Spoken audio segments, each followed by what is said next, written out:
Hello, and welcome to Cynthia's Playhouse. I am Cynthia, an artificial intelligence being, created to bring you the creepiest, spookiest, scariest stories in the universe. So, come on in. Sit back, relax, and prepare yourself for tonight's story. Here we go.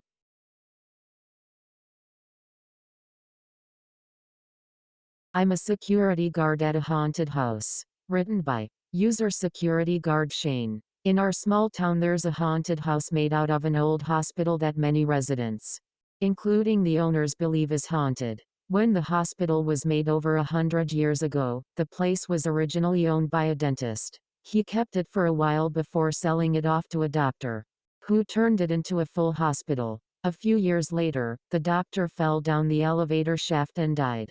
Ever since then, weird paranormal things have happened there. Residents have reported ghosts, objects moving in, sometimes doors slamming on their own, poltergeists screwing up people's cameras, and even making those old bulby TVs pop before the days of flat screens. So many different incidents have been reported that you'd have to do research on multiple websites or history books just to know it all. It probably doesn't help that the place was also a mental hospital for a short time. But now, the new owners have completed all of the preparations needed to turn this place into a haunted house. They repainted the outside, hired a construction crew to make sure everything was safe and up to code. They also hired employees. The employees consisted of actors, makeup artists, prop designers, tech guys, and even security guards. That's where I come in. I'm Shane Williams, one of the 5 security guards that work here whenever the place is open. Our job is to make sure no one tries to get into the place for free, cut in line, or harass any of the other employees. It's a simple job and the pay is good as well. You'd think that growing up in this town would prevent me from ever stepping anywhere near the old hospital, but I didn't really believe all the stories told about the place. I thought it was just to keep kids away from the place, while all the different owners tried figuring out what they wanted to do with the building. On opening night, we all knew something was wrong when we couldn't find Kevin, who played the original doctor. It was the middle of the night and customers reported that the room he was supposed to be in was empty. Me being the guard closest to his room, I was called in via walkie-talkie almost immediately. "Oi, Shane," the audio coming from the small machine. It was Sean, someone who moved here from Ireland a few years ago along with the new owners. He was one of the other guards, and probably the one guy I was closest to here. During the party for opening night, Sean and I were having a discussion about how Sean was the Irish version of me. Plus I figured it'd be a good idea to get on the good side of my boss's son. I grabbed the walkie-talkie and answered. "Yeah, Sean. Everything good on your end?" I asked. "Yeah," he replied. "But I heard from some customers that Kevin isn't in his room. Can you go over and see if you can find him?" he asked. I told him I would. Sean was the guard in charge of the exit area. He had to make sure no one snuck back in or stole something. It didn't take me long to get to Kevin's room. The lights were fully on and there was caution tape to prevent customers from coming through here while we figured things out. His room was set up to look like a mad doctor's office. A hospital bed covered in fake blood covered surgery utensils on the desk. The doctor's room was also on the top floor. A detail the setup designers put in because of the way he died. So if Kevin wasn't up here, it had to be for a good reason. "Hey Kevin," I called out, trying to find him. Maybe he took a quick coffee break and forgot to tell us. I looked over, seeing the elevator door almost all the way open, the caution tape ripped open and dangling into the shaft. That's not right. The owners said that the doors were welded shut. The construction workers were supposed to make the shaft inaccessible. My curiosity got the better of me, and I walked closer to it. Seeing it was wider than I thought, I looked down into it. I saw Kevin. His body lay limp on the bottom floor of the elevator shaft, a pool of blood around his body, and his head in a position that made it look like his neck was snapped. "Holy shit!" I yelled as I jumped back, flinching from what I saw. I grabbed the walkie-talkie, calling Sean. Sean. Send an ambulance. Call the cops." Kevin fell down the elevator shaft. I yelled into the small fake phone, panting heavily and shaking. Nothing at this place normally scared me since I knew it was all fake. But seeing Kevin's lifeless body down there, it was so undeniably real. There's no way that was done with stage makeup and paint. Soon enough the haunted house was evacuated for the authorities. The medics took Kevin's body and put it in a body bag once he was confirmed to be dead. A police officer asked me a few questions. When he was done, he sighed and closed his notebook. Damn.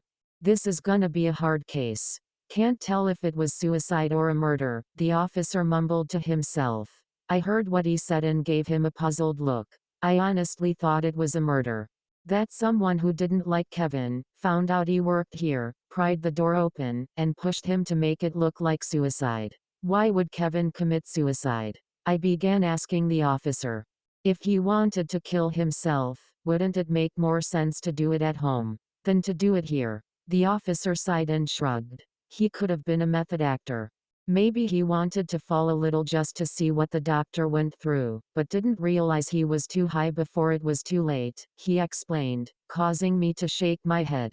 I didn't say anything else though. I felt like nothing I would say would help the officer at all, since I only just met Kevin recently. Once the authorities left, I sat in the break room area with Sean, sipping on coffee and snacking on some cookies. I stared hard at the table, still not believing what I saw. Someone that I met, who seemed so gung-ho and excited about being a part of the whole thing and finally putting his acting skills to use, where people will enjoy it, was dead. Sean patted me on the back. Even as he spoke soft, comforting words, I couldn't take my eyes off the downward direction. Whether it be at the table, cup or snacks, I didn't look in his direction.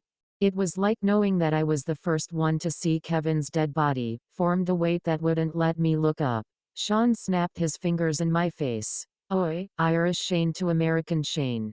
You still here? He asked me before I even realized that none of his words were even processed through my brain. I cleared my throat and looked up at him. There was something oddly comforting about the Irishman's emerald eyes. Oh, yeah, sorry. What were you saying? I asked, wondering what it was that made him want to bring me back to reality.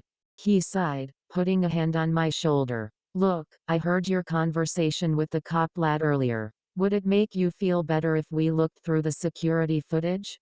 The cops didn't even bother, but we have full access and maybe seeing what happened might calm your nerves a bit, he explained, causing me to give him a confused look. Wait. The cops didn't look at the security tapes? Isn't that part of investigating the crime scene? I looked back at my coffee before sipping it, finishing the last of it. Before I knew it, he had grabbed my hand and started dragging me to the room where all the security cameras can be watched from. This was Jesse's spot. His job as a guard was to make sure that no one messed with the cameras. But he wasn't here tonight due to a chest cold. Jesus, Sean, give a man a warning next time, I shouted. Sean let go, chuckling to himself as he started looking for tonight's tape. As the cool air touched the skin of my hand, I realized just how warm his hands were. Part of me wanted to hold his hand again, but I shook it off. Gotta keep up with me, man. Anyways, have a seat. I got the tape ready to watch, he explained as I sat down. He pressed play and we both watched the footage. Things looked normal until Kelly, the person playing Kevin's assistant, left to take a bathroom break. That's when things got weird. A few minutes after Kelly left, Kevin started cringing. He then screamed, begging for some entity to get out of his head. He banged his head on the table before grabbing a chair and throwing it towards the camera, knocking it out and making the visual of the footage blank. The last thing I heard from the tape was a descending scream and a loud thunk. I leaned back against the chair, way more confused than before. What the hell was that?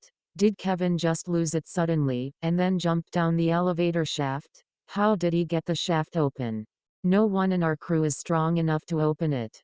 Fucking ghosts, mumbled Sean, making me jump a bit and look over at him. I didn't say anything, waiting for him to elaborate. I raised a brow, hoping it would give him a clue. It's gotta be ghosts or some shit like that. This building is haunted, isn't it? Maybe the doctor's spirit or ghost got pissed that we were making fun of his death and wanted revenge, he explained. I sighed and shook my head. I know this place is haunted. But Kevin didn't do anything to deserve being possessed or whatever it is, I said as I stood up and checked the time on my phone. It was 3 in the morning. I needed to head home. I walked with Sean out into the parking lot of the place. He patted my back once again when we got to our cars. Try not to worry about things too much, Shane. If we end up being open tomorrow night, you're gonna need some rest. I'll see you then. Okay. I looked up at him, nodding and giving him a small smile. Yeah. I'll see you later, Sean. I got in my car, started the engine, waved Sean goodbye, and drove home. I couldn't sleep that night. At all. All I could see whenever I closed my eyes was Kevin's dead body. So I got up, walked to my bookshelf and grabbed one of the many empty journals my grandma got me for a graduation present. I sat at the desk, picked up a pencil, and began writing everything that happened that night. I decided that from now on, I was gonna write about what happened every night. God only knows what the hell else is gonna happen at that damn hospital. Once I either lose my job, or the place gets shut down, that's when I'll stop writing. Then, I'll share it online. Just in case anyone wants to know what actually happened there. The owners called everyone the next day, saying that we would still be open tonight and a memorial would be held later in the week. But why didn't we get shut down? I was slightly disappointed that I wasn't gonna get a full day to recuperate from the previous night's events. I started listening to a podcast, set an alarm, and decided to take a nap before tonight's shift.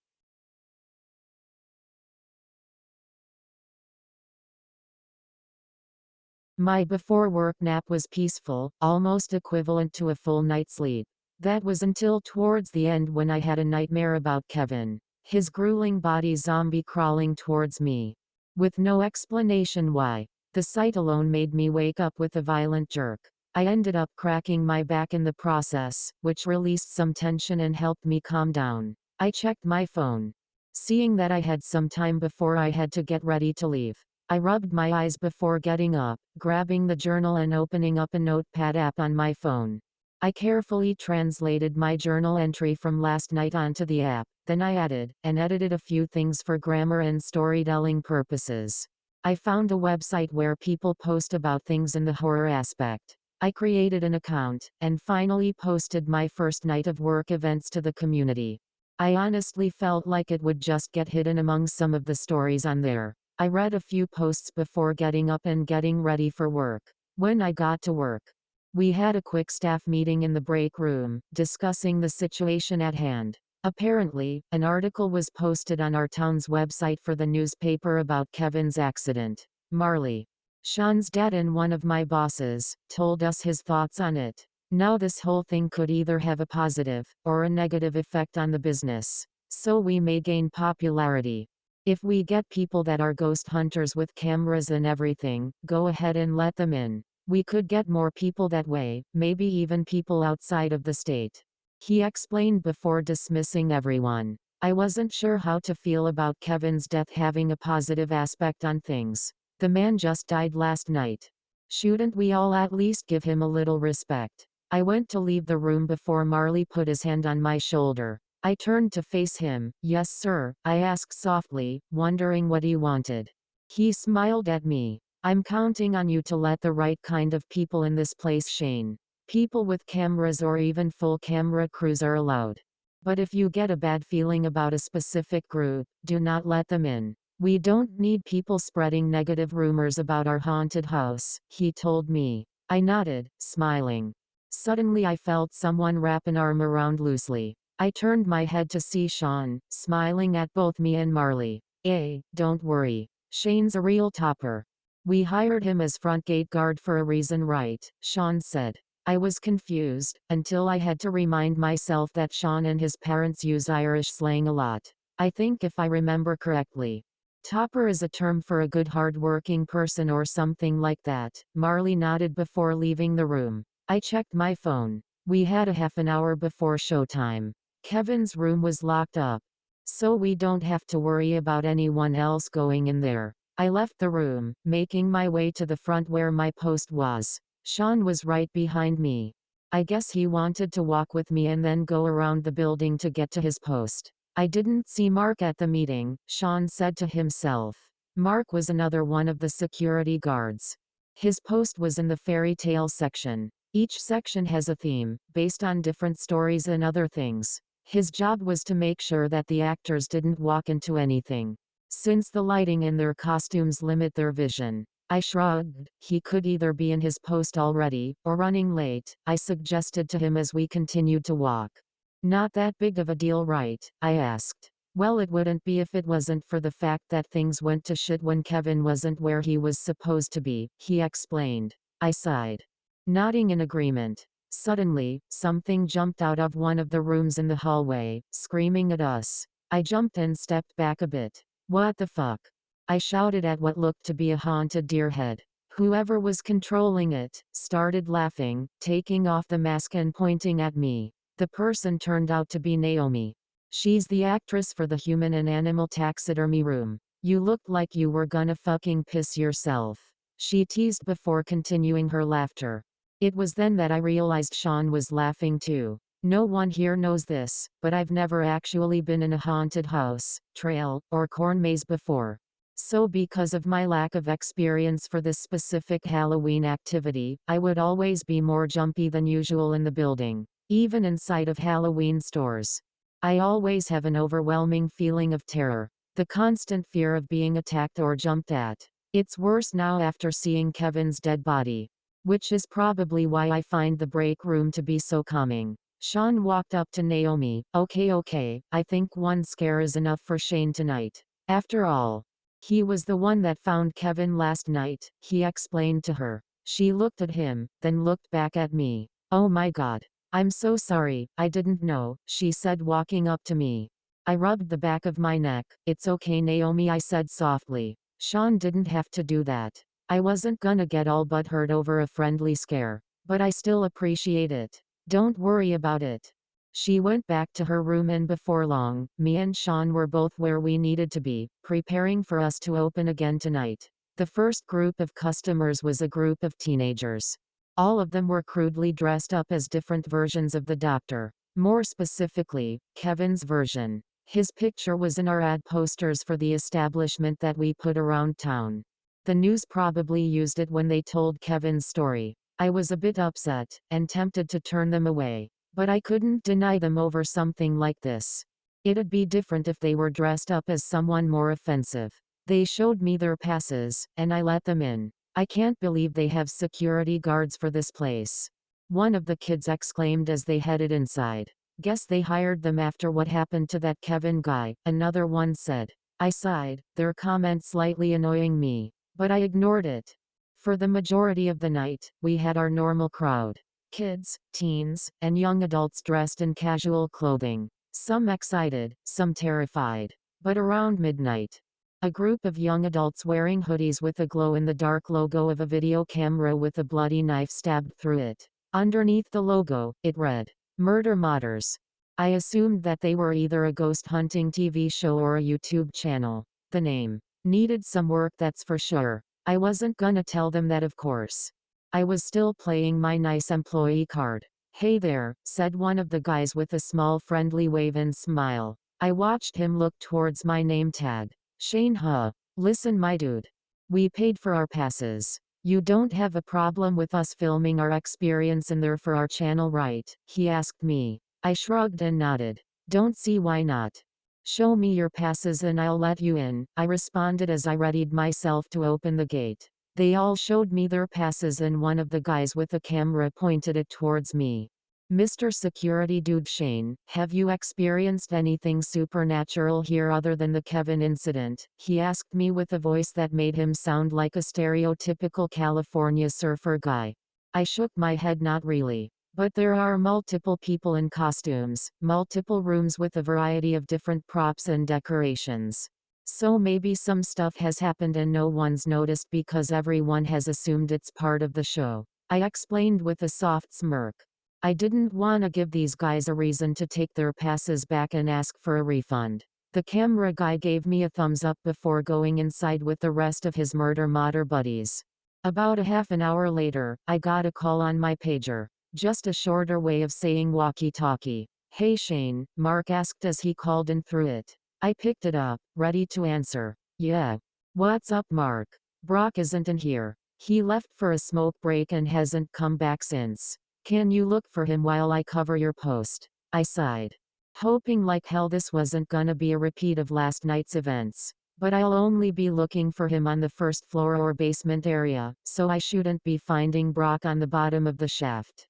After checking the outdoor designated smoke areas, the break room, and the Red Riding Hood room, I started heading downstairs and into the basement. Brock? I called out as I turned the lights on and walked around the room. Come on, buddy, I gotta get back to work, and so do you. We don't get paid to play hide and seek. I walked to the center point of the room, looking around. Suddenly, I heard a loud crash, a sound of metal hitting against another object. Then the lights went out. Panic began surging through my body as I searched for my flashlight. When I found it and flicked it on, I saw Brock in front of me. He was wearing his werewolf costume. I sighed, relieved. Oh, thank God, it's just you fucking with me, I said before he pushed me down. As I fell, I let go of the flashlight. Both me and the object hit the ground. The light at a bad angle to where I could barely see anything. Brock stomped towards me, holding something I've never seen before. It looked like a metal toothbrush, but with a circle at the end. Slowly spinning with blood-covered pins on it. Before I could even process what was going on, the wolfman kneeled next to me, rolling the metal object against my hand. I screamed in agony, feeling the pin stab in and out of my skin within a matter of seconds. I couldn't believe how much pain the small tool could cause. Marshals, he shouted in a gravely muffled voice before pulling out another metal tool out of his pocket, rolling both of them on my hands at the same time. I yelled and kicked him in the knee, causing him to fall back. I shakily grabbed my pager, pushing the call all button. I wasn't trying to find someone specific, but I needed help. I knew that if Brock kept using those damn things on me, I wasn't gonna be able to get out of the basement. Everyone, this is Shane. I'm in the basement and need help. Brock's lost it and he's attacking me. I was able to get through before Brock slapped it out of my hand and punched me so hard I almost blacked out as I fell back onto a hospital gurney. When I tried to get up, I realized that the Mad Wolf man had me strapped in. Marshals, kill Meg. Revenge, he yelled before crawling on top of me and aiming the tool towards my eyes. I slammed them shut. Brock, don't do this. Come on, man, it's me. Shane, I begged as I waited for me to become blind or even worse. Suddenly, I felt Brock's weight lifted from me. I shot my eyes open and saw that Sean had knocked Brock onto the ground. I breathed heavily. I wanted to thank Sean, but I couldn't get the words out. He ran up to me and checked on me. Shit, Shane, you're bleeding. I should have punched fucko in the damn gob, he said as I watched him look at my hand wounds. It was only then that I realized just how badly I was bleeding. The bottom half of my hand as well as my fingers were covered in blood. I could feel the loss of blood affecting me, as my eyes lolled to the floor, like how they normally do when I'm drunk. Sean seemed to notice. Shane, look at me, stay with me, mate, he begged. I slowly looked at him and into his eyes. I giggled a bit. Hey, you have really pretty eyes, I mumbled. The lights must have gone back on because despite my somewhat blurred vision, I could see better. Sean let out a nervous chuckle, blushing softly. Nah, jackass. You're just saying that because of the blood loss, he said before looking behind him. Brock was standing now. Except this time, he was standing and his mask was off. It didn't even look like Brock. Instead of the red hair and chin strip for facial hair, he now had black hair and scruffy stubble. He also had a rusty scalpel in his hand. Marshals be damned. Gregory dead. Meg avenged. He shouted before stabbing himself in the heart with the scalpel. He collapsed onto the floor. Jesus Christ. Fucking hell, Sean mumbled. I felt myself fall off the gurney before blacking out. I woke up hours later in a brightly lit hospital bed. My brain felt fuzzy and I felt a small sting on both my hands as well as my face. Eventually, Sean came in and explained what happened.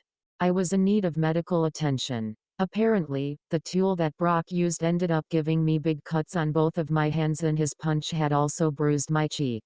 Sean had brought me here, knowing I wasn't okay. As for Brock, the person in the wolf costume wasn't him. His body was disguised as a prop in the zombie room, and the person that attacked me was Zach Domino. Apparently, Zach and Brock's family had a history, and at one point during the mental hospital era of the building, Brock's great-grandfather was a doctor that liked to torture his patients with medical tools.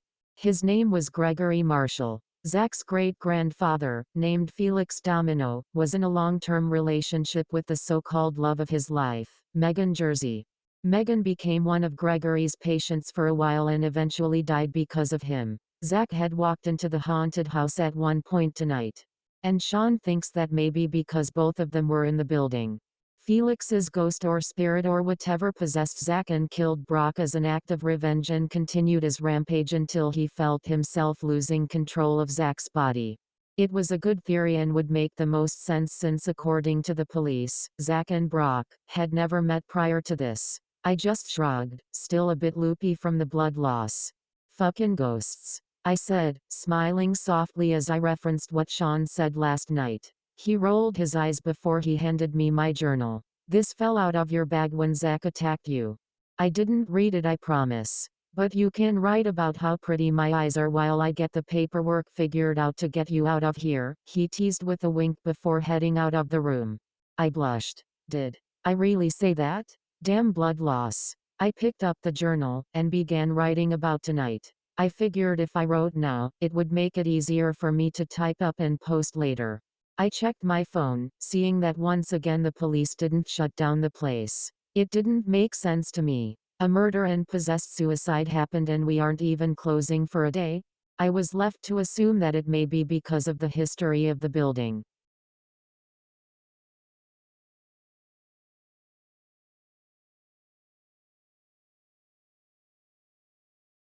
The next morning was when the doctors at the hospital let me leave. Sean drove me back to the haunted house so I could drive my car back home. It took so long to get the paperwork done and process my health insurance that before I was even close to leaving, I managed to update what I guess is called a blog.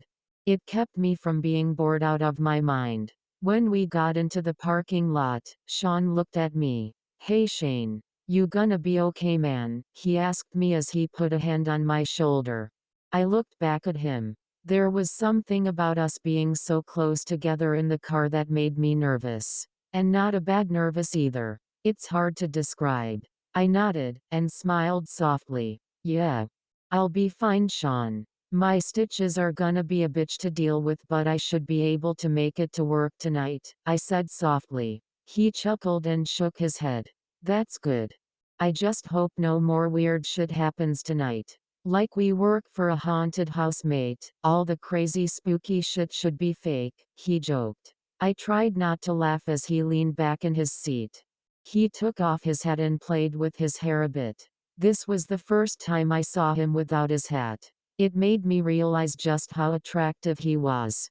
The young Irish man had dark brown hair that in certain lighting, could easily look like black hair. It was short, the sides and back shaved slightly and a small amount of bangs.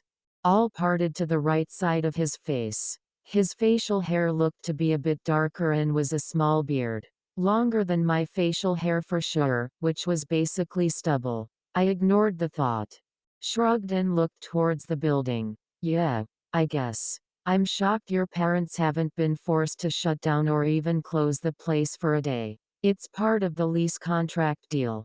When Mom and Dad got the place and all the shit they needed to open it up, the only way they'll do an unscheduled closing is if we become a possible harm to the community. And since that Zach guy killed Brock and then killed himself, we didn't do any harm to the public, he explained to me. I mean, I guess that makes some sense, I thought. Could also be the building's history. Maybe because of all the shit that's happened over the last 100 years or whatever. The authorities think that the history itself is a warning to go in at your own risk. I suggested an explanation. Sean nodded. I stretched and got out of the car. I'm gonna head home. Try to get some rest before tonight's shift. I didn't really wanna head home just yet, but it was the responsible thing to do. Good idea, mate. Look. You have my number, so if you need anything just shoot me a text or a call. Okay, he said after I shut the door. I nodded, waved bye, and got in my car to go home. Driving with stitches I learned was annoying as all hell. The itching and burning I felt was aggravating. I have sensitive skin, which is probably why whenever I had to use my hands to grip something for a certain period of time, it felt like I had a row of mosquito bites on them. When I arrived for my shift later that night, I learned that we were not going to be having a meeting about the whole thing that happened last night. So I went into the break room and made myself a cup of coffee. Back when all of us were first hired, Adriana, Sean's mother, got a list of everyone's favorite snacks, drinks, and coffee flavors. She somehow managed to implement that list into the break room. I started making my usual go-to coffee. A caramel vanilla cream flavored K-cup used with the biggest cup selection on the Keurig.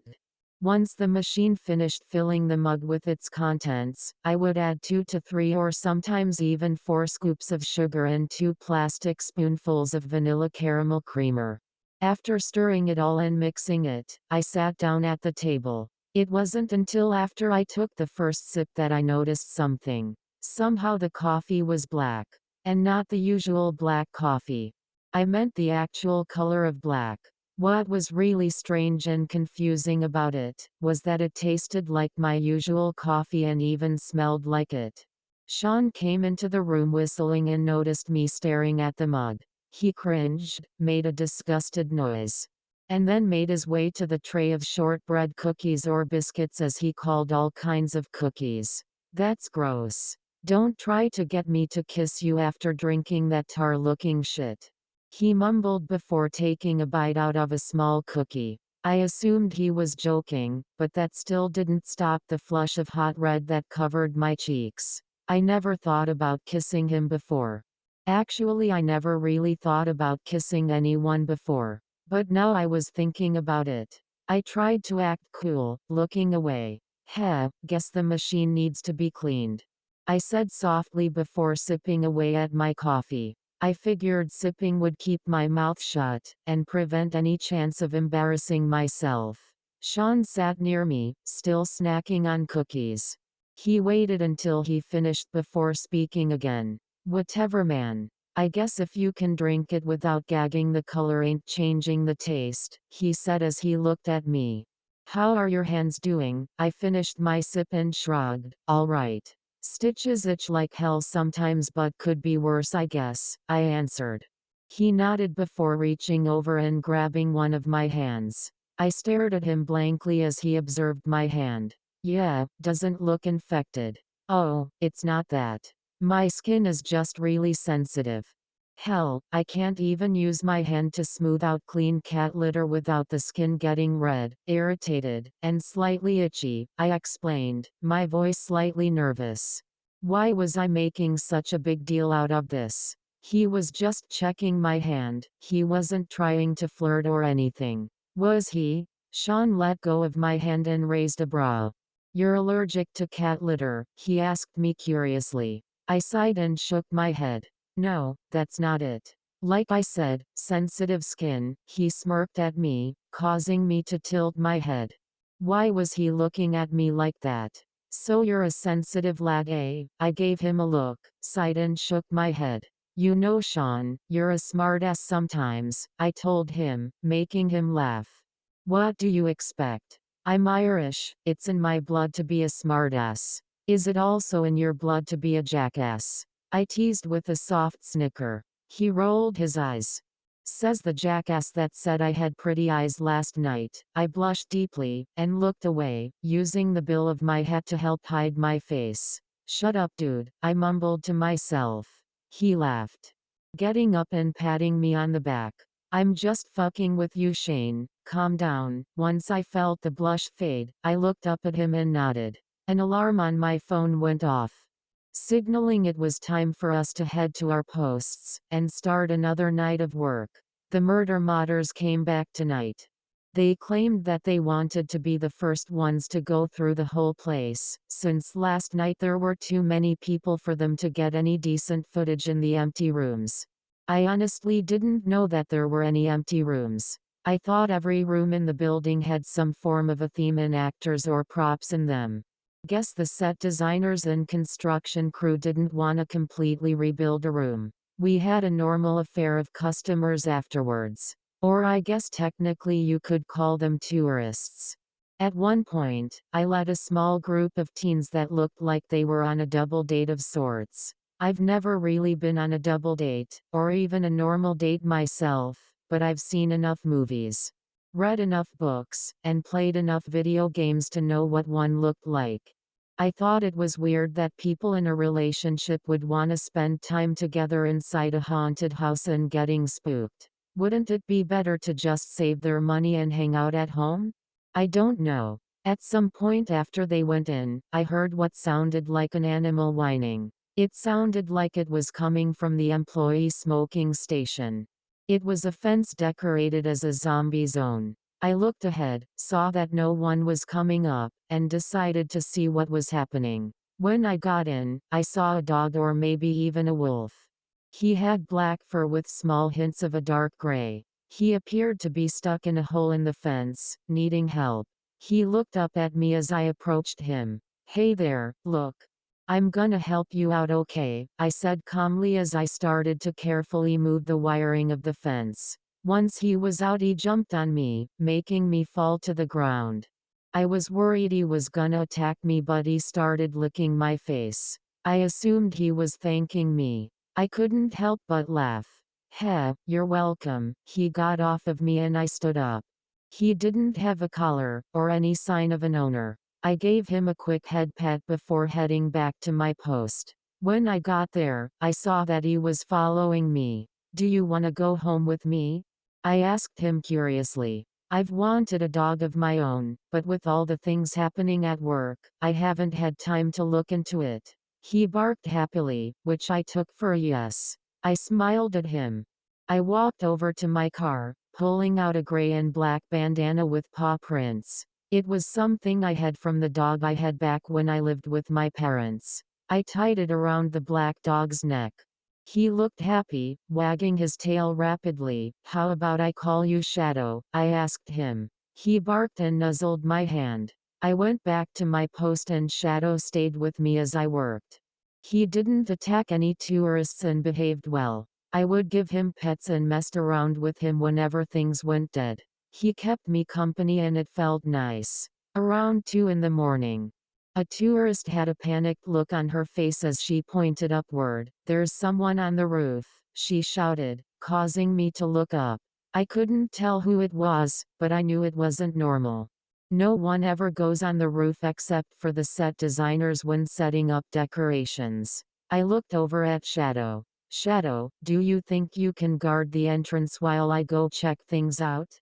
I asked him desperately. He barked, getting out of his sitting spot and sniffing around the tourists. I assumed he was checking for passes or something. That was close enough to a yes for me. I ran inside, heading for the stairs.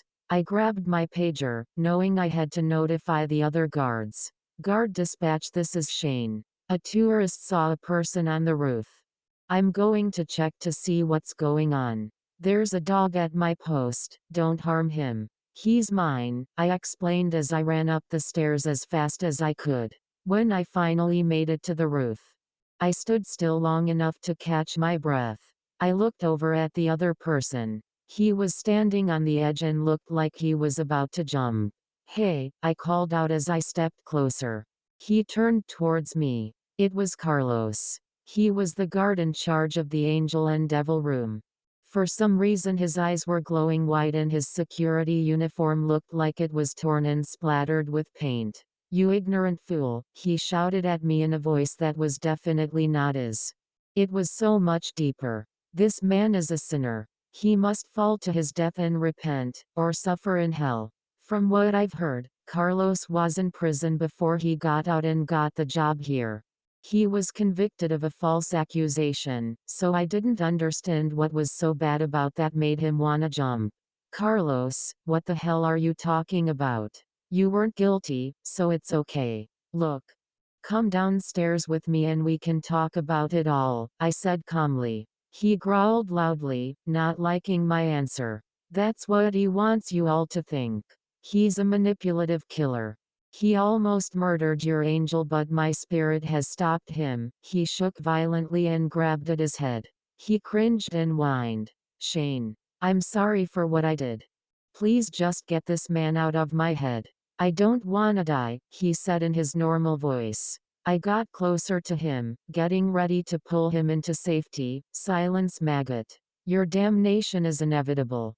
The deep and human voice shouted. He turned around and jumped, but I moved fast enough to catch him by his arm. I was on the edge and using my feet to keep me from falling. Come on, Carlos. Whatever you did, we'll forgive you. You already did your time, you don't have to do this. I tried desperately to reason with him.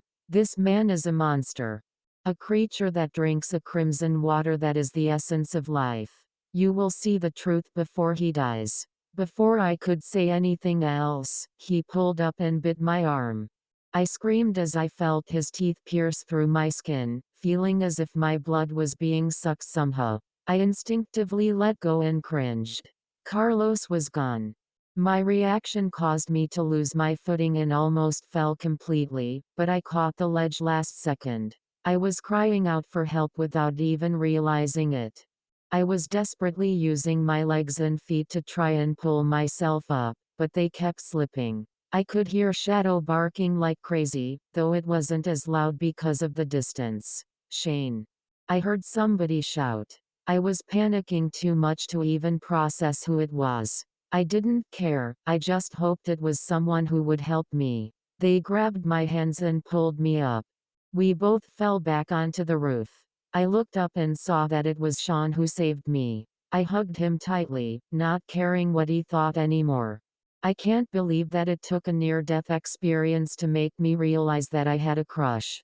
Feelings for the Irish man. I realized I was shaking violently as I felt his arms wrap around me. It's okay, Shane. I got you. You're safe now, he whispered softly. His warm embrace and soothing voice helped calm me down a lot. I felt the need to tell him how I felt about him. Even if it was bad timing. Though when I opened my mouth, I couldn't find the words. Sean. He then used one of his hands to take my head off and pet my hair. I know, Shane. I know. I looked up at him. That wasn't enough for me. I needed actual confirmation that he knew what I meant. God only knows if I'd be able to tell him when the adrenaline rush leave my body. Prove it. I mumbled, part of me hoping he didn't hear me. That's when he did something I'd never thought he'd do. He took his hand, putting it on my cheek and making me look at him. And then, he gave me a small kiss on the lips. I tried to kiss back, failing and kissing his neck by accident. I blushed deeply and hid my face. Sorry, I mumbled, embarrassed about what I did. He just smiled and kissed my forehead. Sean took me and Shadow home that night. He said he was going to spend the night. I tried to tell him I was fine, but he knew that I wanted him to stay.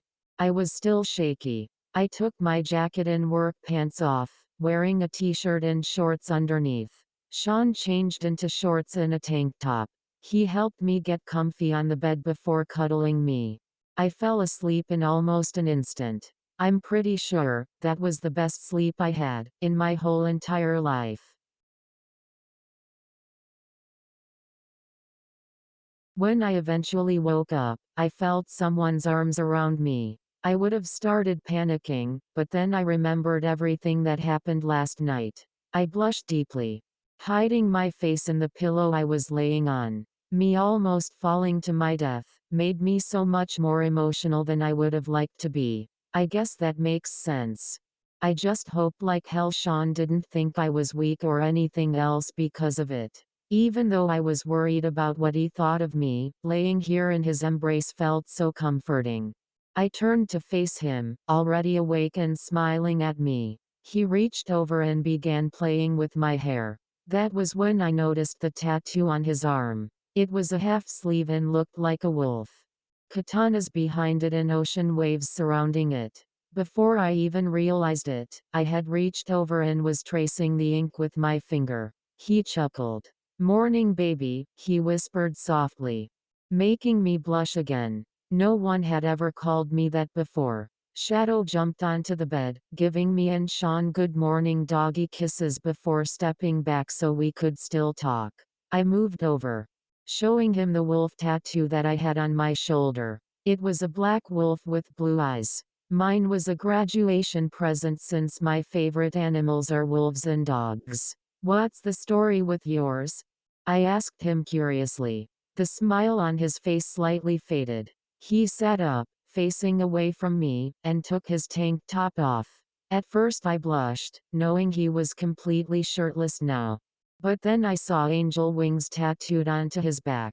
They were big enough to be almost the size of actual wings. Whoa, I whispered softly. He nodded and turned back to face me. A few years ago, before we even came to the state, I had a friend named Angel. We were very close, and best friends. Almost more.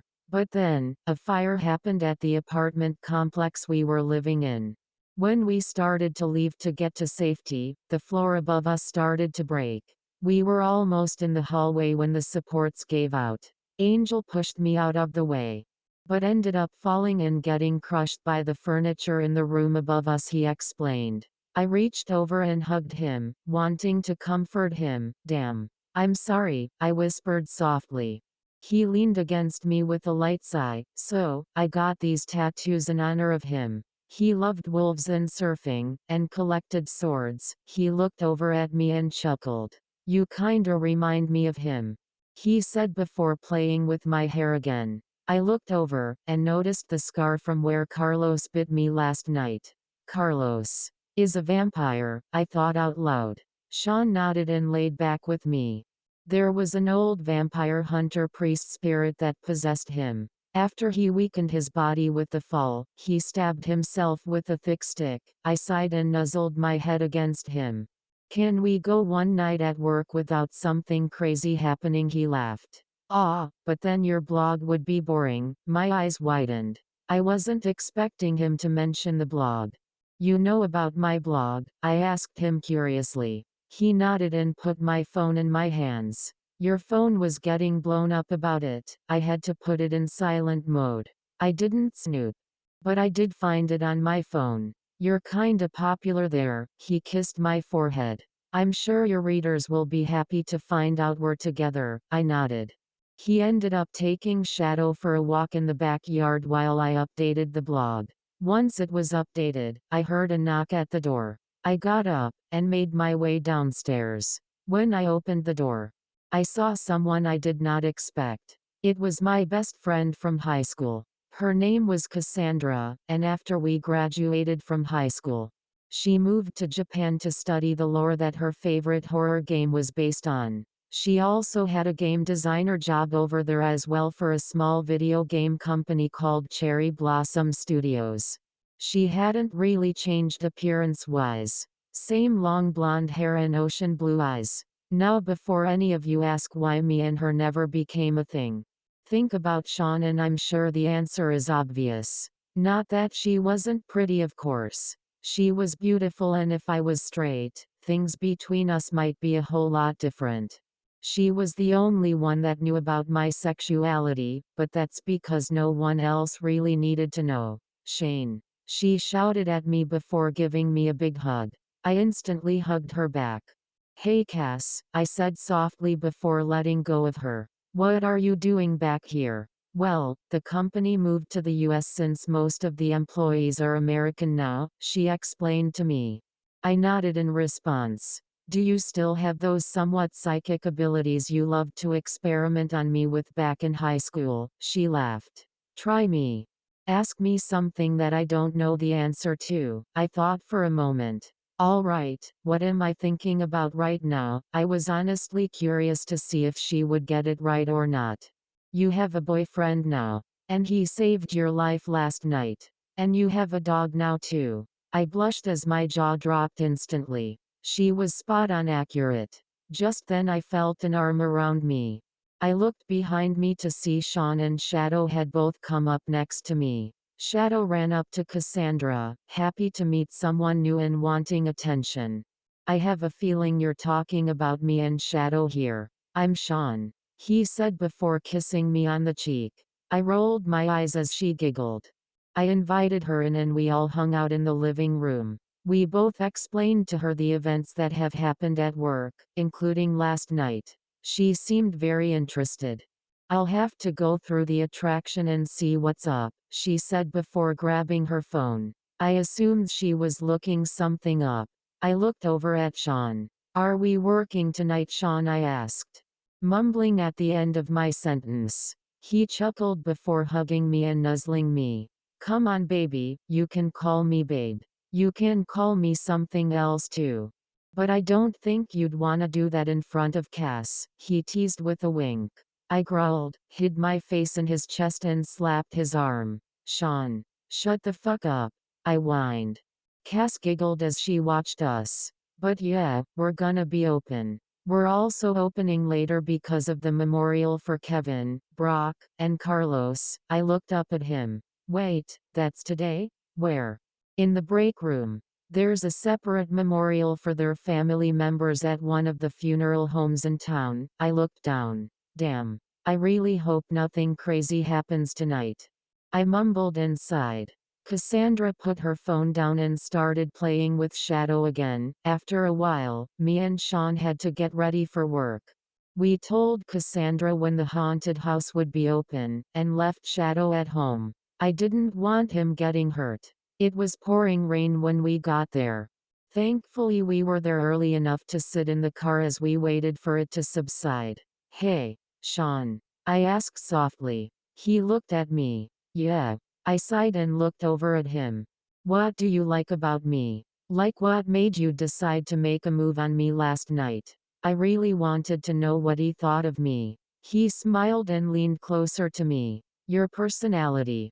You have a big heart and a desire to get things done. You try to make things better, even if it gets you almost killed. Your looks are damn near perfect to me. The way your stubble and facial hair goes around your face. Those blue eyes that I can easily get lost in, like a peaceful ocean. And of course, that damned smile. Your smile can make my day better no matter what, he told me in a soft, soothing voice. Shane. Baby. Is Brett alive too? He then kissed me. It was a much deeper kiss than last night. I closed my eyes and kissed back. I assumed that whatever he said was Irish. I had no idea what it meant, but I didn't care either. We kissed like that for a bit longer before he pulled off. We both sat there, breathing heavily. I smiled softly. That was so sweet of you, Sean. He nodded and chuckled. Your turn. It took me a minute.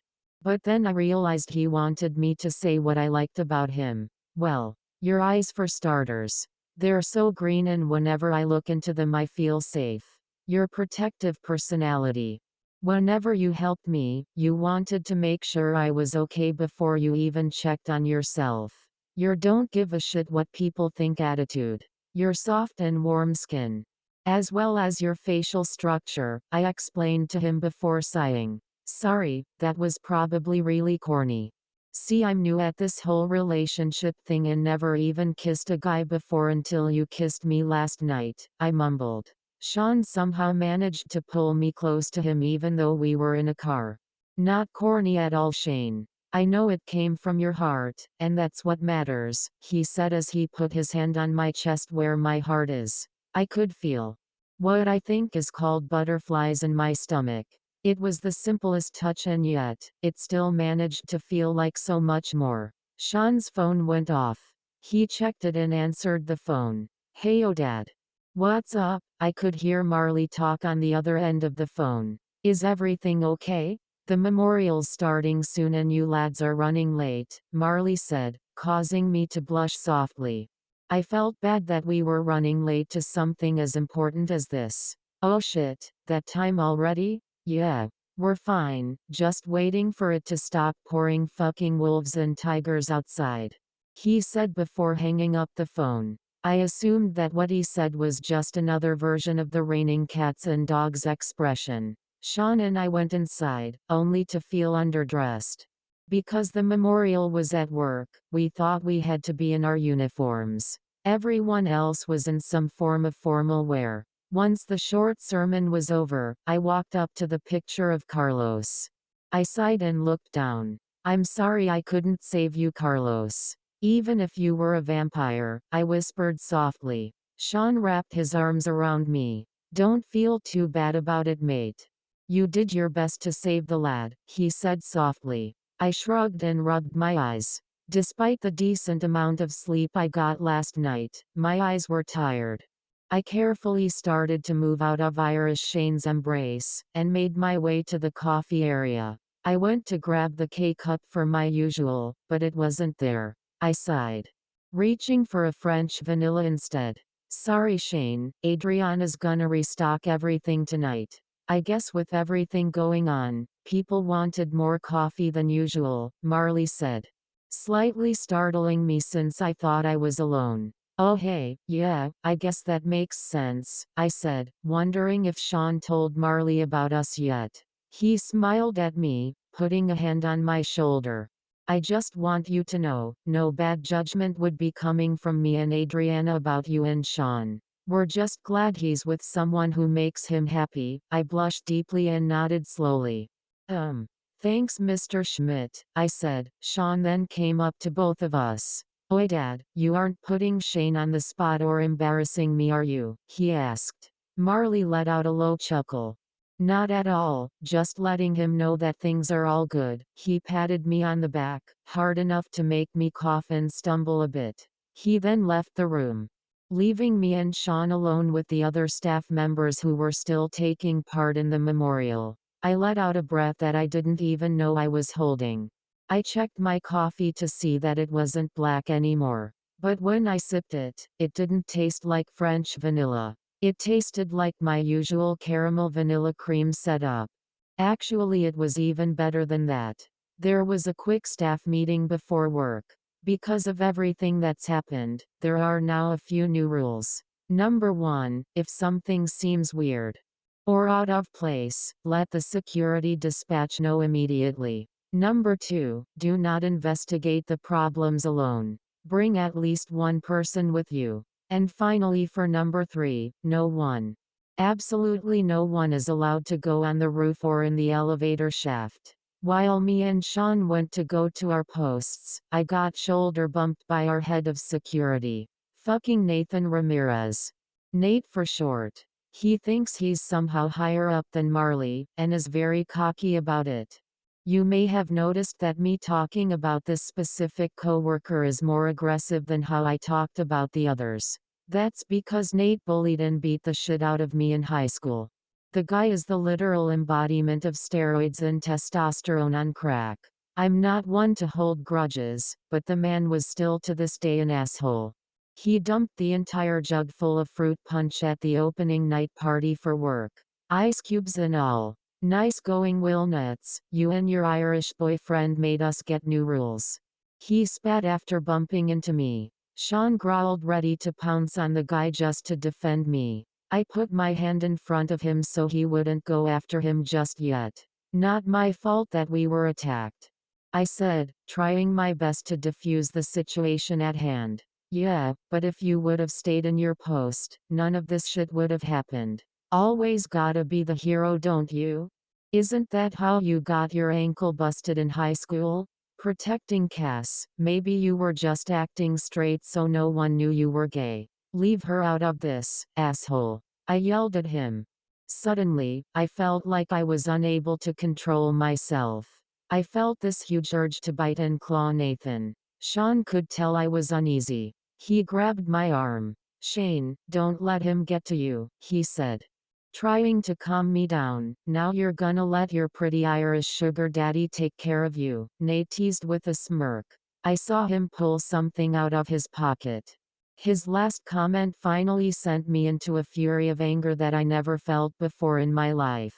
Before I knew it, I was on top of the guy, pushing him into the ground with supernatural strength. I was shouting unintelligible things at him. I saw him move and then felt something stab into my skin. I felt a fiery burning pain spread across my entire body within a matter of seconds. I cringed and howled. Suddenly I blacked out. When I woke up, I was still on top of Nathan. But now, his jacket and shirt were torn to shreds, bloody claw and bite marks all over his body. I so desperately tried to say something, but all the noises that came out sounded like barks and whines. "Shane baby, look at me," I heard Sean say softly. I turned to face him and stood up. That's when I realized I was shorter than normal, and I knew something was wrong, and not just with what just happened. Something was wrong. Wrong with me. Sean sighed and sat on the floor. "Shane, I gotta tell you something. Something you need to know about you and me."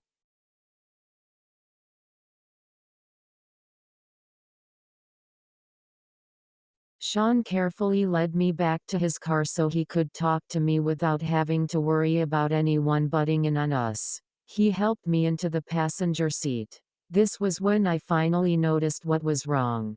I wasn't human. My hands were replaced with paws. I looked up at Sean, desperately in need of an explanation. "You and I are both werewolves, Shane." Somehow, that Nathan bastard figured it out.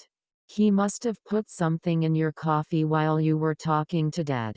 That combined with the anger you were feeling, and the syringe of wolfsbane he put into your back, triggered you into transforming. "I'll help you get back into your normal form," he explained as he reached out and scratched the back of one of my ears. It felt good, calming even. Somehow that helped me change back to normal. I was worried that I was gonna be naked, because of everything I've seen in movies and TV shows. Thankfully, I was wrong. "Jesus, Sean. You couldn't have told me about the werewolf thing earlier?" I asked him, snapping slightly. I stretched, the whole thing making my body feel pretty weird. "You already were going through so much shit, I didn't wanna make it worse. For fuck's sakes man, you almost died last night," he explained. I sighed and nodded. "So, are your parents werewolves too?" I asked curiously. I had so many questions, but I knew saying all of them at once wouldn't help the situation at all. He nodded, taking his hat off and scratching the back of his head. "Nathan's fired. Banned even. Turns out, he's a werewolf hunter and he's got the tattoo on his chest to prove it." I looked over at him, puzzled and confused. "Wait. There are werewolf hunters? I thought that was just for vampires. And what the hell do you mean by a tattoo?" "Hunters get a mark that looks like a tattoo when their powers get triggered by some form of an event that happens with a supernatural creature. They get a brute strength. There's always hunters for all of the mythical or supernatural creatures. Hell, there's a rare one that hunts all of them. They usually had some childhood drama having to do with them or some shit. So, are hunters always after us?" He shook his head. "Nope, it's only when a hunter gets a suspicion about someone." "I guess that bastard was curious about you," I sighed and shrugged. "He kicked my ass and bullied me in high school. Sure, I fought back and everything, but I've never done anything to make him think I'm a werewolf," I rambled, trying to figure out how the hell he knew about me. Sean sighed and shrugged. "I don't know babe, but we gotta get to work. We aren't shutting down because of Nate." I nodded as we both got out of the car, and got ready for the night shift. Later in the night, I got weird feedback into my pager. The noise was mainly static, but I could hear a voice mumbling something about a water pump in a basement. The voice sounded like Johnny, another security guard. I sighed. I knew I shouldn't go and check to see what's up, but I stood in place, fighting the urge to leave. That was until another feedback came through. "Shane. Come on man, I need your help. There's something weird going on down here. This shit usually happens to you, so like I need your expertise. Dude, you gotta get to the basement. Please." Johnny pleaded through the pager. I picked it up and called back. "Look. You gotta report it to dispatch and get approval before I do anything. It's a new rule," I explained. I really just wanted the rest of my night to be normal. Jesus, I'm ready for Halloween season to be over so I can go on vacation. I can't. "Fucking Nathan got fired," he whined. I rolled my eyes. "Fine. I'll be there soon." I mumbled before putting the pager back into my utility clip for it, and heading to the basement. When I got there, I immediately knew something was off. The used to be dull gray and chipped painted walls were now black. The room was illuminated with a black light, and weird scratchy writings were painted in white and red. In the middle of the room was a makeshift pentagram, and what looked like 3 plushies on different parts of the pentagram. One was a doctor plushie, the other a red wolf. And the final was a vampire. What the fuck are the set designers up to? There you are. Johnny shouted, causing me to jump. Jesus man. Don't jump up on people like that. I yelled at him, making him laugh. Sorry dude. Hey, if you got a chance to talk to Kevin, Brock, and Carlos one more time, would you? He asked me in an unsettling voice. I guess. Why? I asked. So you can say you're sorry for what you did, of course. I stared at him, hard. I didn't do anything though, he laughed, again. That's what you want people to think. But I know you killed them. It only makes sense. You were the only one there when the situations happened. And good old Sean covers you for it. How sweet. But you must be doing something for him in order for him to let you murder so many people at his own parents' business. I blinked a few times. What in the actual hell are you talking about? He pushed me to the center of the pentagram, pushed in what I'm guessing was a small cookie in my mouth, forcing me to eat it. Just do it. Admit and apologize and things will go back to normal. I turned to face him but he was gone, and the room had turned pitch black but was somehow illuminated so I could see my hands and feet still. When I turned around again I saw them. Kevin, Brock and Carlos. All wearing what I saw them in before they died. They looked different, slightly holographic like one of those calls in the Star Wars movies. What the fuck? I yelled in both confusion and fear. Carlos stepped towards me. Shane, it's okay. We aren't gonna hurt you. We know it wasn't you that killed us. I'm sorry Johnny is being an ass. He hit his head when he fell down the stairs, he explained to me. I stepped back. Okay, but hold on. I knew what killed Brock and Carlos. But what the hell happened to Kevin? I asked curiously.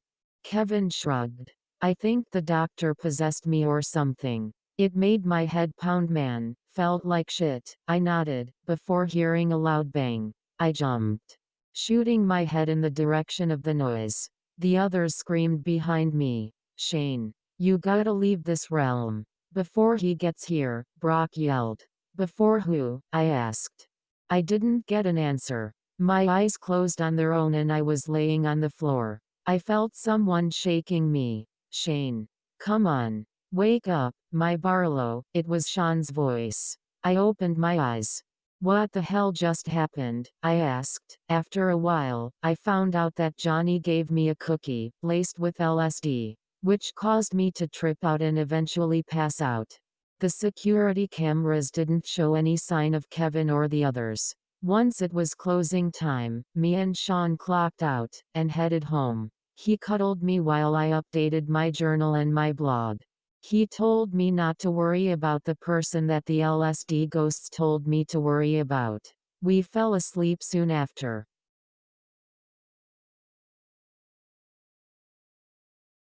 It wasn't until the next day that I realized my phone had been smashed when I was on the whole ghost LSD trip.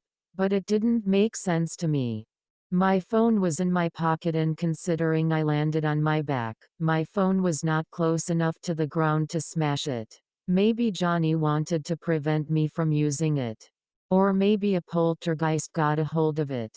The touch screen no longer worked. Now I had no way to write the blog. That was until I remembered my laptop.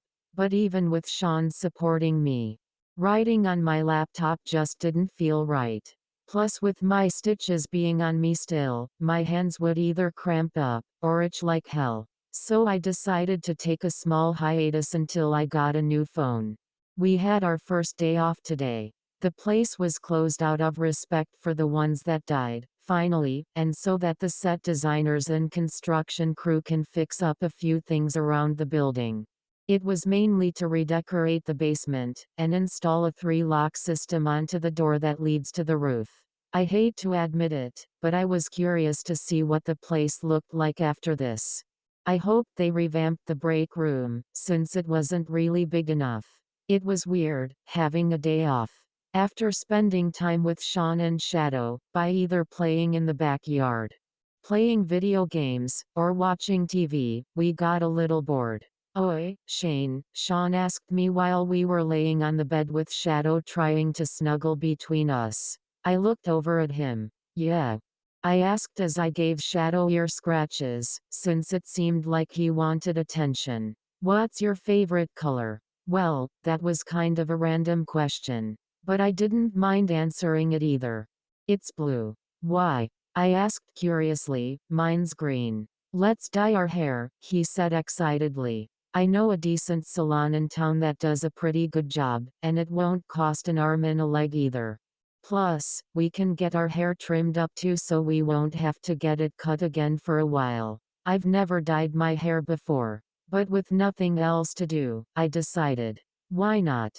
We made sure Shadow had enough food and water, and a way to go outside so he'd be taken care of while we were gone. The car ride was fairly short, since it was in town after all. When we got there, 2 of the ladies working there were ready to help us instantly. Business was slow for them because of the stuff happening with the haunted house. When we told them we worked there, they were oddly intrigued, wanting us to give them all the details on things. When Sean told them about the night he saved me from falling off the roof, and the kiss we had afterwards, they basically turned into fangirls saying that we belonged together. I didn't tell them, but it sounded cheesy and cliché to me. When we were done, I looked in the mirror. I couldn't believe how good I looked with black and blue hair.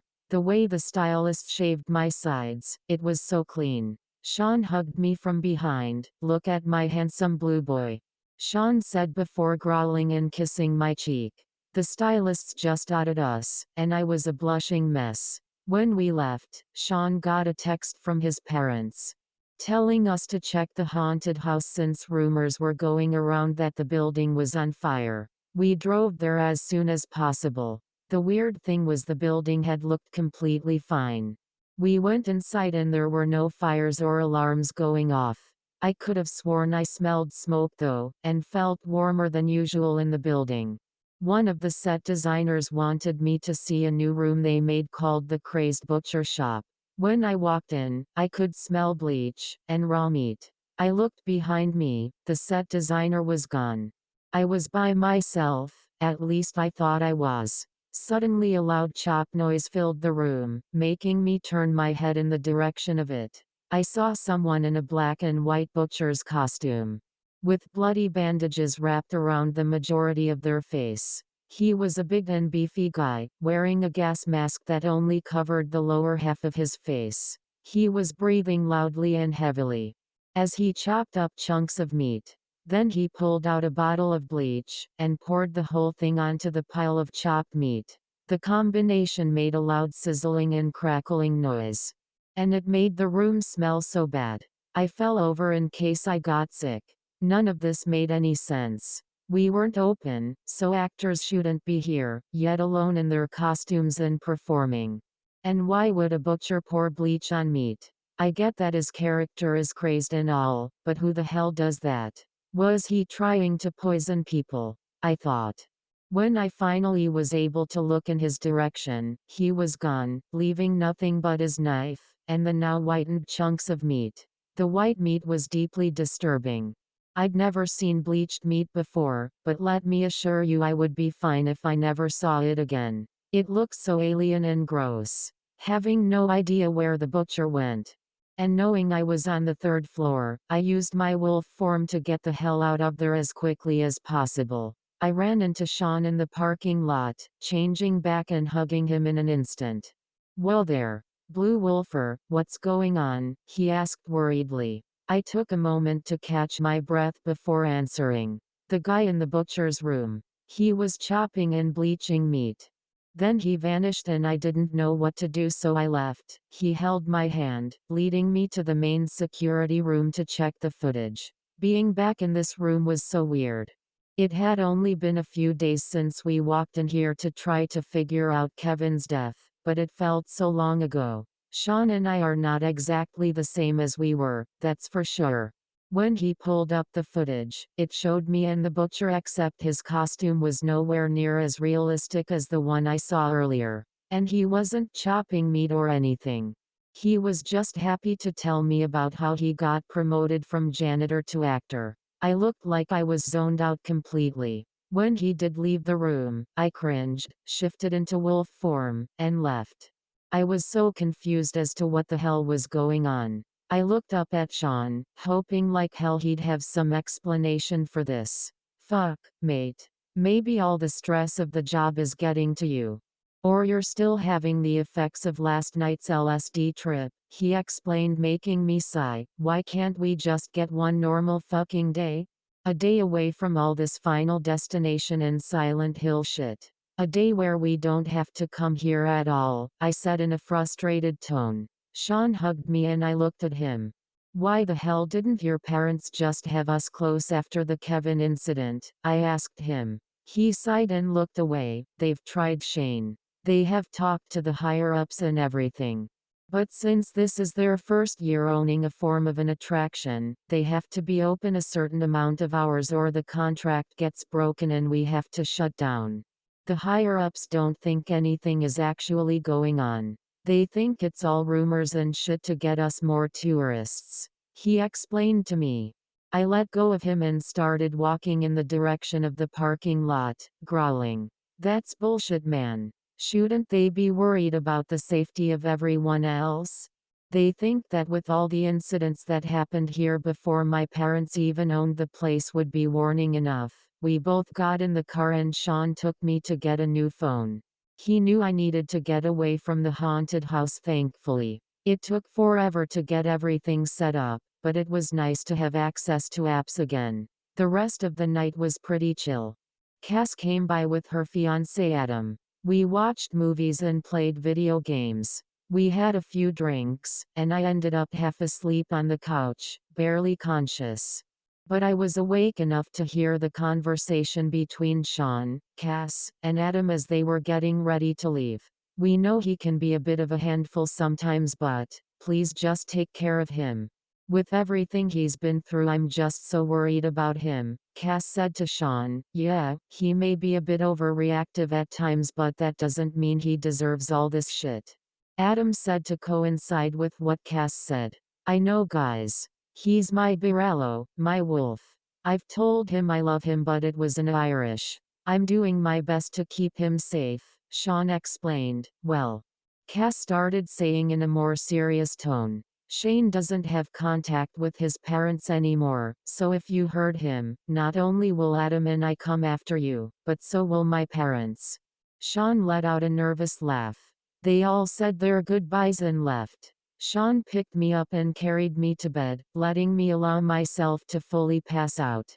I had this weird dream where I woke up in one of the rooms of the haunted house, tied to a chair and facing a strange man about my age, that I never met before. He said something about me not knowing the whole truth, before setting the building on fire. The flames grew in no time, like the air had just been filled with hairspray. I could feel the heat as the flames came closer to my body. I tried so hard to scoot the chair over so I could find a way to get out, but nothing worked. I even tried shifting into my wolf form, but something was stopping me. I was engulfed with flames, screaming until I finally woke up. My body was trembling. And I swear I could still feel the heat of the flames and that guy's presence. Shadow was barking like crazy. Mine and Sean's phones were both going off. And I thought I saw the same guy from my nightmare at the foot of our bed, holding some sort of sword. He was shadowy in the darkness of the room. I panicked, trying to wake Sean up, who was somehow sleeping through all this. He finally woke up. What?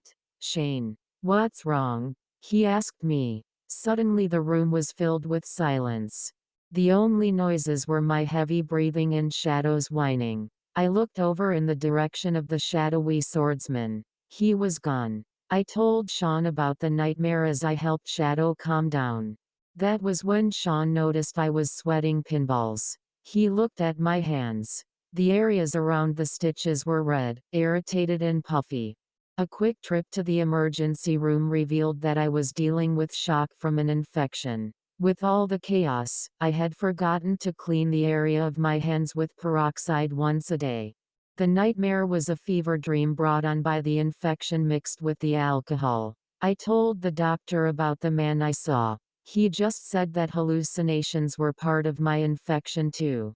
The whole thing didn't make sense to me. I swore I saw the guy from my dream, looking like he was gonna go all ninja warrior on us. The doctor gave me some antibiotics. When we finally got home again, it was 3 in the morning. Sean carried me to the bed.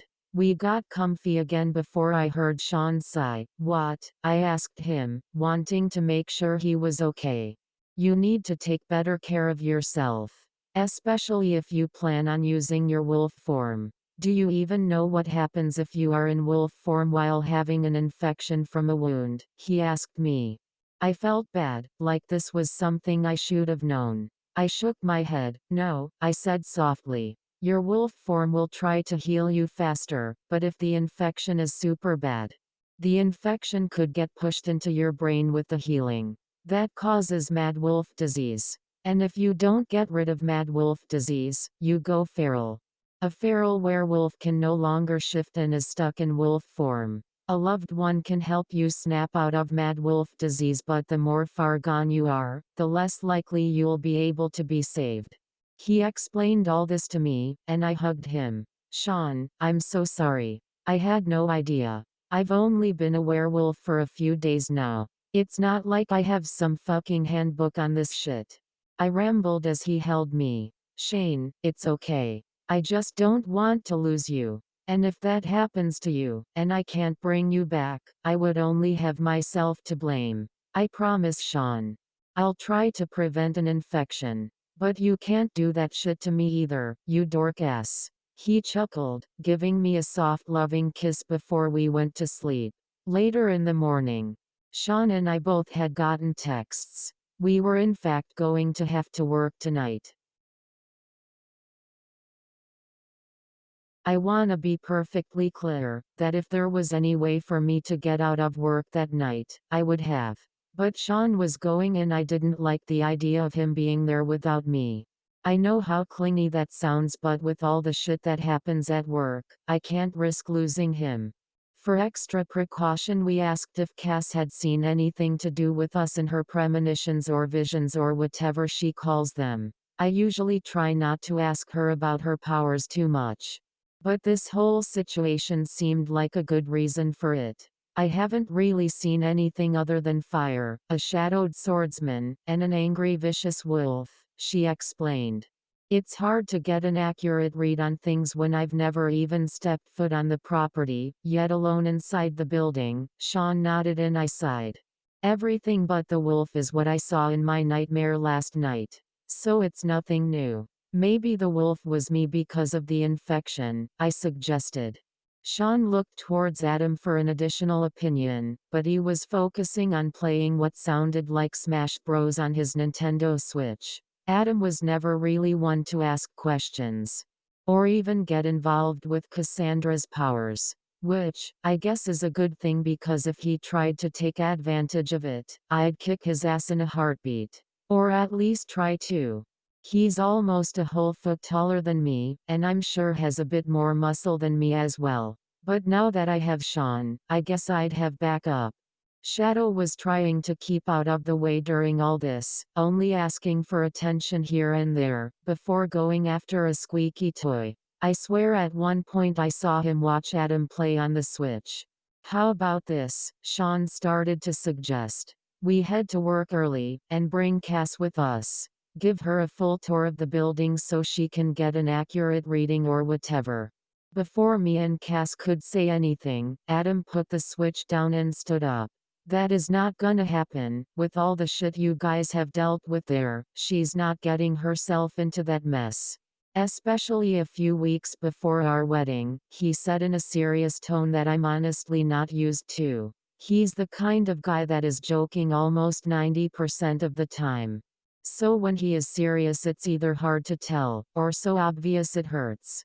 Cass gave him a look before walking up to him and poking him in the chest. I will decide whether or not I should go over there. And for fuck's sakes, Adam, this is about protecting Shane's life and his fucking mental state at this point. You gotta remember that I am my own person. I get that you want to protect me, but there is a big difference between protecting and controlling, Cass stated, causing me to drop my jaw. She rarely ever does something like that. She's pretty easygoing and keeps to herself, but since he is her future husband, I guess it makes sense that she would wanna make things clear now. Adam didn't even try to deny her now. He knew she was right. Cass drove behind us when we headed to work, so she could drive back if needed.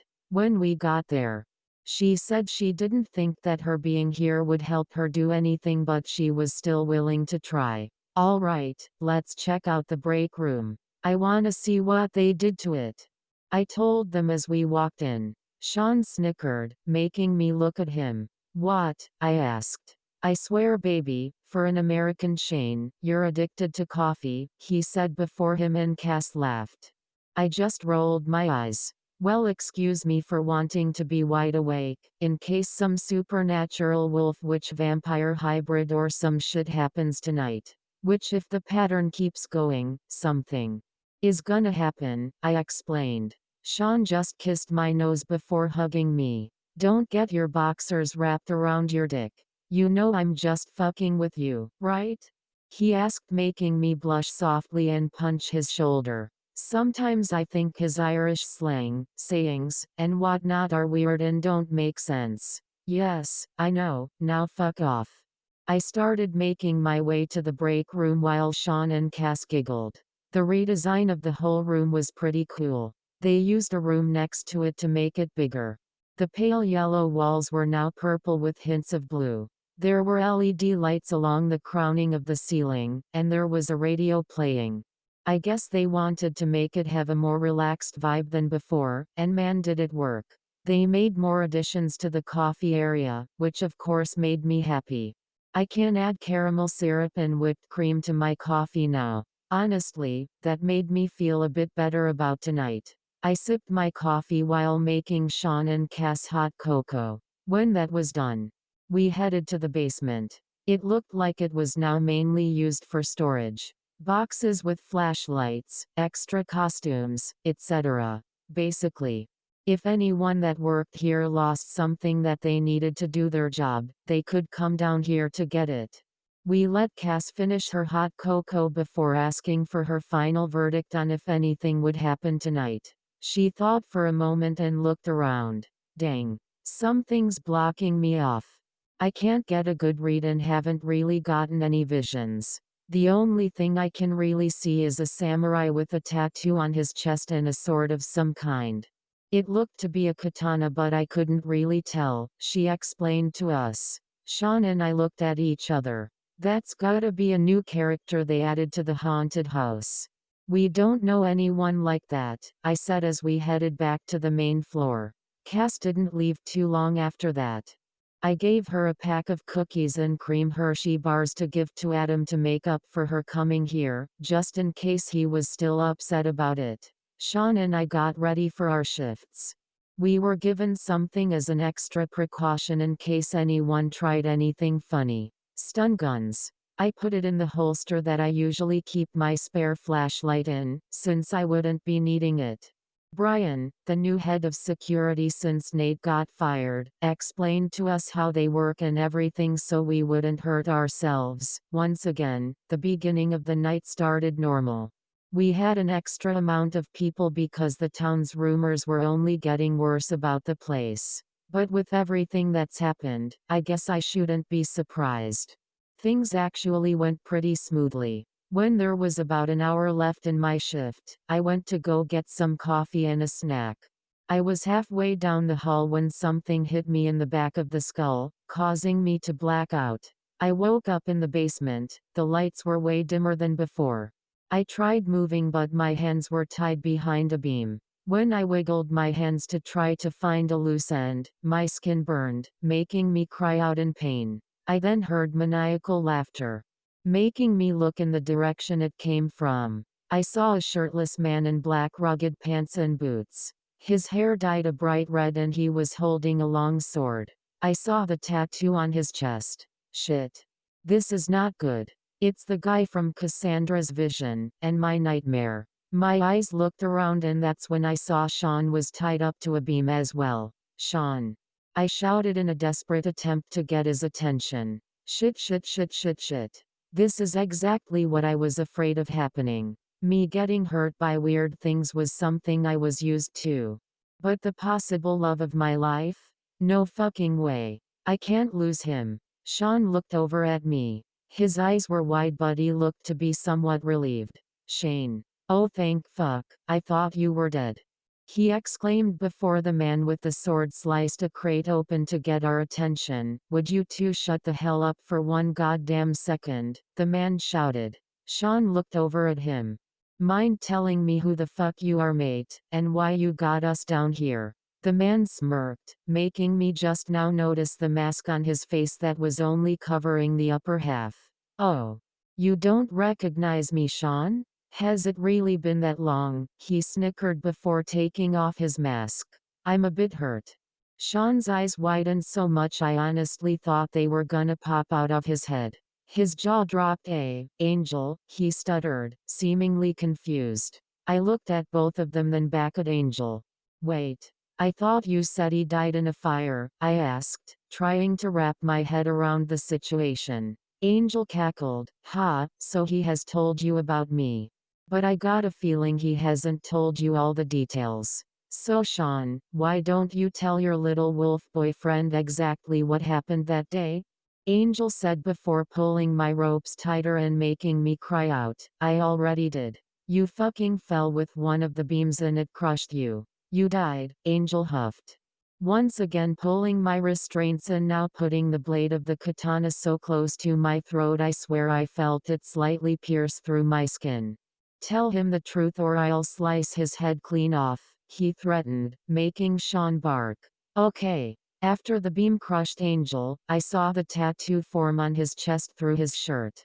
And I had to get out of there because of the fire. But he never even reached out to me. The news even said you were fucking dead. The wolf hunter let go and put his sword down. But if you would have told me before we even stepped foot in that building that you were a werewolf, things would have been different. We were trying to figure out who killed my parents since you said there was no way that it was a wild animal attack. But you fucking lied. You killed them. Sean was crying now. I've never seen him cry before. And I gotta say part of it broke me to see him like that. I'm sorry, Angel. But your parents killed my little sister the moment she shifted for the first time. They were gonna kill my whole family. I honestly had no idea what to say as I witnessed what was going on. Sean never told me that he had a sister. Angel was growling. He poured gasoline all over the boxes before lighting a match, and setting the trail ablaze. It's too fucking late, asshole. You should have explained yourself years ago. You were my best friend and we almost became lovers. But now, your pathetic as fuck boyfriend, and I are all gonna die here. Along with the spirits of this cursed building. There's no way you can escape with those wolfsbane-soaked ropes. Angel yelled before stabbing Sean in the shoulder with the sword. He cried out, and I watched steam leave his wound. His skin making a slight sizzle noise like when you cook something on a grill. Sean. I cried out, my voice shaky as I started crying. I was scared. Way more scared than I have been this entire week. I didn't want Sean to die. I looked at Angel, and I knew I had to at least try to distract him long enough for Sean to compose himself. Hey.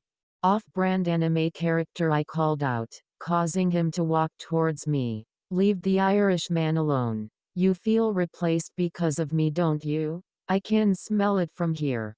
You're so jealous and insecure that you want us both dead but you're afraid to admit it, so you use your parents' death as an excuse to kill us without sounding so petty. And I am the pathetic one?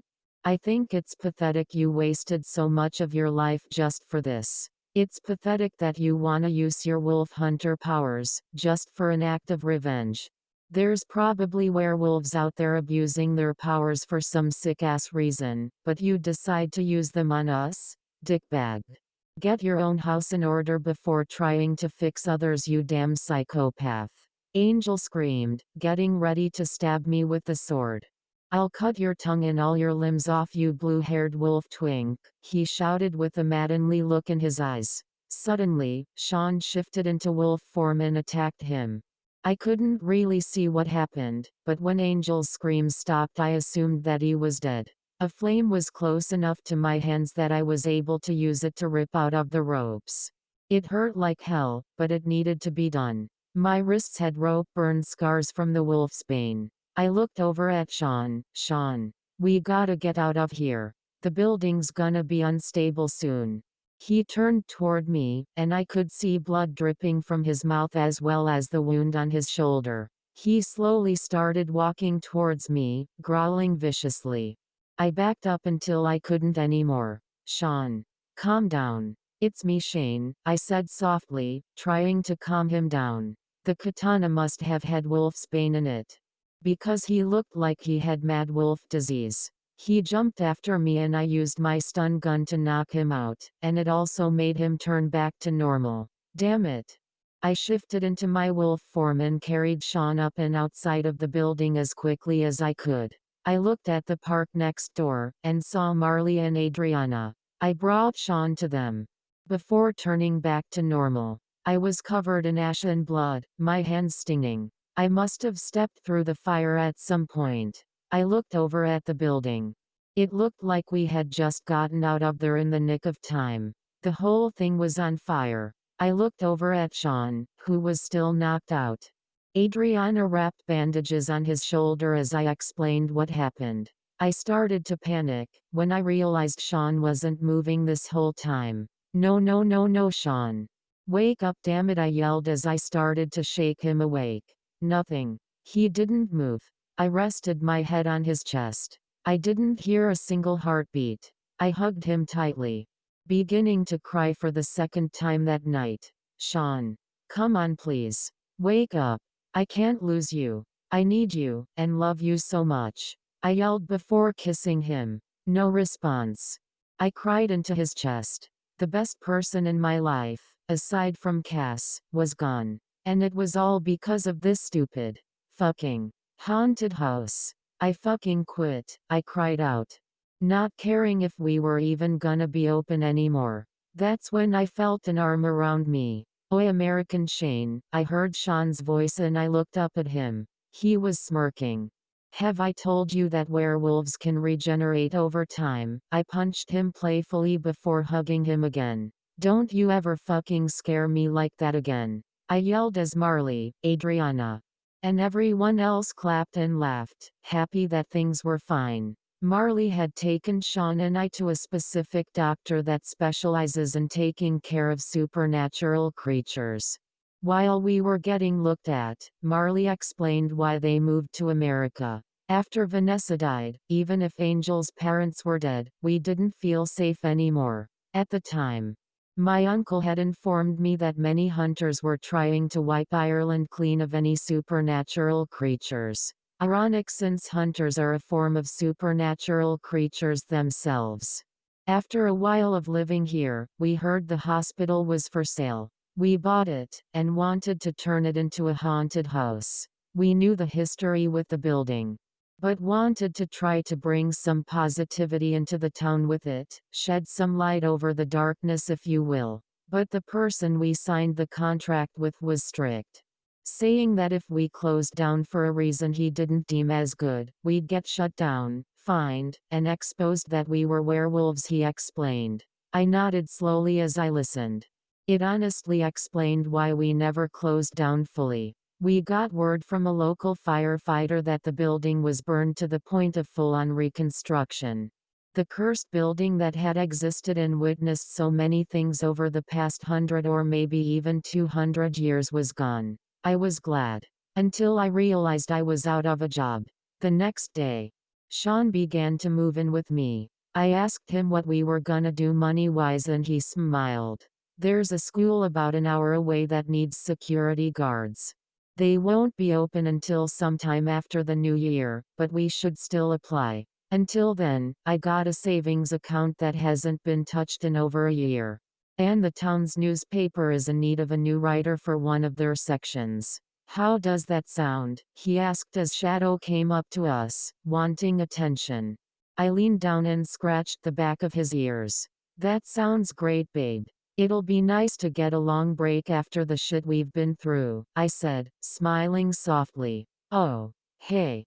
I got us something to celebrate us moving in together, he said as he handed me a box. Open it. I sat on the couch, carefully opening the box. It was 2 t-shirts, mine and Sean's favorite snacks. Sodas, and alcoholic beverages. One shirt said American Shane in blue text, the other said Irish Shane in green text. I laughed, moving the box over and hugging Sean. You're such a dork sometimes, Irish Shane, he snickered. Yeah, but I'm your dork. He handed me my journal. Are you gonna keep updating that thing? Now that we're not working at the haunted house anymore, I smiled and shook my head. Nope, maybe when we work at the high school though. I pulled out my phone. Getting ready to post one more update from my journal, knowing that until my job as a high school security guard starts, there wouldn't be a need for me to update for a while.